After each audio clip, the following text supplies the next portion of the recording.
बिस्मिल्लाहिर्रहमानिर्रहीम। अस्सलाम वालेकुम। मेरे चैनल कानून क्या कहता है के साथ हाज़िर खिदमत हूँ। दोस्तों, फ्रॉडिये, चीटर, ठगबाज, नौसरबाज ये आपको हर जगह पे मिलेंगे। बड़े शहरों में ज़्यादा मिलेंगे क्योंकि बड़े शहरों में इनके लिए फ़्रॉड करना और सादा लोगों के साथ चीटिंग करना आसान होता है क्योंकि वो फ्रॉड करते हैं और बड़े शहरों के अंदर गायब हो जाते हैं। अब कराची जैसे शहर के अंदर जहाँ वैसे ही लोग अवाम डर और खौफ के अंदर जीते हैं, पुलिस यहाँ पे मकामी है नहीं, सियासी पार्टियों के जो कारकुन हैं वो गुंडे बदमाश हैं, बत्ताखोरी, गुंडागर्दी, हड़तालें, स्ट्रीट क्राइम, बोरीबंद लाशें, टारगेट किलिंग। अब इस सिनेरियो के अंदर जो लोग ज़िंदगी बसर करते हैं कराची के अंदर, तो अगर लुट भी जाते हैं तो डर और खौफ के अंदर चुप रह जाते हैं, सब्र कर लेते हैं, लेकिन कोई कार्रवाई करने के लिए नहीं जाते हैं। अब सदर का इलाका हमेशा से ही कराची के अंदर नौसरबाज़ों का घर रहा है। ख़ास तौर पे ये जो एम्प्रेस मार्केट और इसके करीब करीब का इलाका है। और सच कहूँ तो यहाँ जो ताजिर, जो दुकानदार भी काम करते हैं वो भी इन्हीं नौसरबाज़ों से ज़्यादा मुतासर होते हैं, ज़्यादा इंस्पायर होते हैं।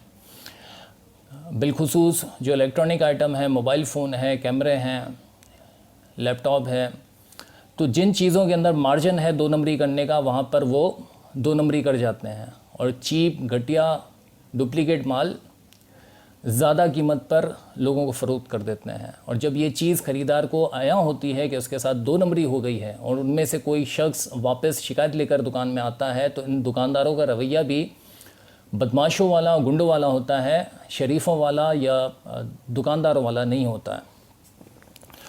इसके अलावा सदर में एक अरसा दराज से कारोबार जारी है। नीलाम घर के नाम पर दुकानें खुली हुई होती हैं, कीमती अशिया सामने रखी हुई होती है। वही कीमती अशिया जूसर मशीन है, सिलाई मशीन है, टीवी, टेप रिकॉर्डर, सामने जो ग्राहक खरीद होते हैं, जो नीलामी के अंदर हिस्सा लेते हैं, वो उनके अपने ही कारकुन होते हैं। अगर कोई सादा मासूम शख्स इनकी दुकान के अंदर आके फंस जाए तो लुटे बिना तो वहाँ उसकी जान नहीं छूटती है। नीलामी में उसको उकसाया जाता है और आखिर के अंदर डब्बा खोलकर वो दुकान के अंदर जो सबसे चीप, सबसे घटिया चीज़ होती है इसके हाथ में दे दी जाती है कि आपकी किस्मत ये निकला है। पुलिस की मिली भगत होती है, शिकायत करें कोई सुनता नहीं है।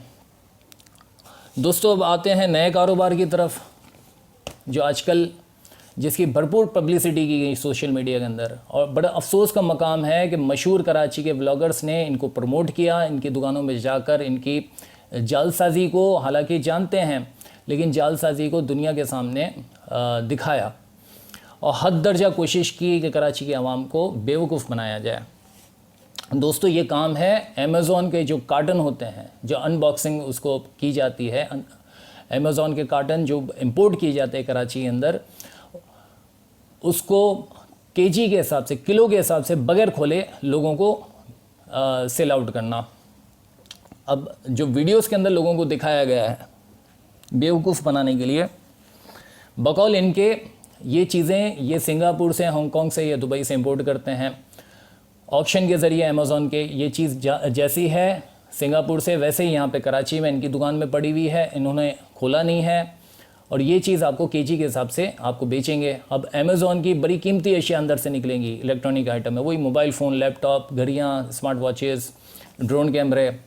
लिहाजा अगर आपने 40,000, 50, 60,000 का माल लिया तो इसमें से 1 लाख का निकलेगा, 1.5 लाख का या 2 लाख का सामान निकलेगा, वो आपको आपकी किस्मत है। और बाकायदा यूट्यूब की वीडियोस के अंदर जो व्लॉगर्स हैं उन्होंने ये दिखाया है अनबॉक्सिंग करके कि इसके अंदर से वाकई में अगर आप 50,000 का सामान लेते हैं तो आपको 1,50,000 का सामान निकाल के दिखाया गया। दर हकीकत थोड़ा सा आवाम को गाइड कर रहा हूँ, अगर अक्ल का मुजाहरा करें। कोई भी चीज़ जब इंपोर्ट होती है पाकिस्तान के अंदर, कस्टम क्लियरेंस के बिना वो चीज़ पाकिस्तान में दाखिल नहीं होती है। आप खुद भी कोई चीज़ बाहर से लेकर आते हैं तो कस्टम में उसको देखा जाता है, खोला जाता है कि अंदर क्या चीज़ है, ममनुआ चीज़ है, गैर ममनुआ चीज़ है, अंदर कोई चरस है, हेरोइन है, असला है, क्या चीज़ है। ये पॉसिबल नहीं है कि सिंगापुर से एक अमेज़ॉन का कार्टन का डब्बा वहाँ से पैक होकर चला और इनकी दुकान में पहुँच गया। अब उसके अंदर उसको मालूम नहीं है कि क्या चीज़ है कि क्या चीज़ नहीं है। बेवकूफ़ बनाते हैं। ये खुलता भी है कस्टम के अंदर, इसकी छाटी भी होती है और बाकायदा छाटी होने के बाद टूटा फूटा नाकारा सामान ज़्यादातर इसके अंदर दोबारा भरा जाता है, टेपिंग की जाती है और आपको बेवकूफ़ बनाने की भरपूर कोशिश की जाती है। दोस्तों, कानून की नज़र में, अब ये मैं कानून की बात कर रहा हूँ, कानून की नज़र में ताज़ीरात पाकिस्तान की दफ़ा 295A और 294A और 294B के तहत ये जुर्म है।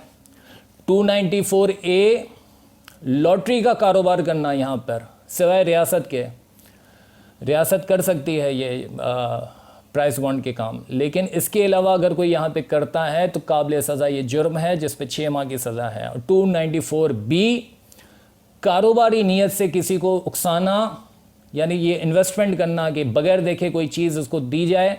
अब इसमें कोई चीज़ निकलेगी 1000 के लिए, 10,000 के लिए आपको 1 लाख की निकले, ये 10,000 में से 1 रुपये का ना निकले, ये इस तरह का कारोबार करना भी जुर्म है और इसकी भी 6 माह की सज़ा है अलावा जुर्माना। लिहाजा ये जो अमेज़ॉन के नाम पर लोगों को बेवकूफ़ बनाने का धंधा शुरू किया गया है, काबिल सज़ा है, इसके चक्कर में मत आइएगा। अगर आपने व्लॉग्स देखे हैं जिसमें ये ड्रोन कैमरे, जिसमें ये मोबाइल फ़ोन, जिसमें ये टैबलेट, जिसमें ये लैपटॉप निकाल के दिखाते हैं और दिखाते हैं कि हमने 40,000 का ख़रीदा और 1,40,000 में हमें इसका सामान निकला, तो ऐसा कुछ भी नहीं है। ये छाटी के वहाँ माल होता है। ये बाकायदा मैं हवाई बातें नहीं कर रहा हूँ, मेरे प्रैक्टिकल ये मैं बात कर रहा हूँ। मैंने इनको एक्सपोज भी किया है राब्ता करने के बाद।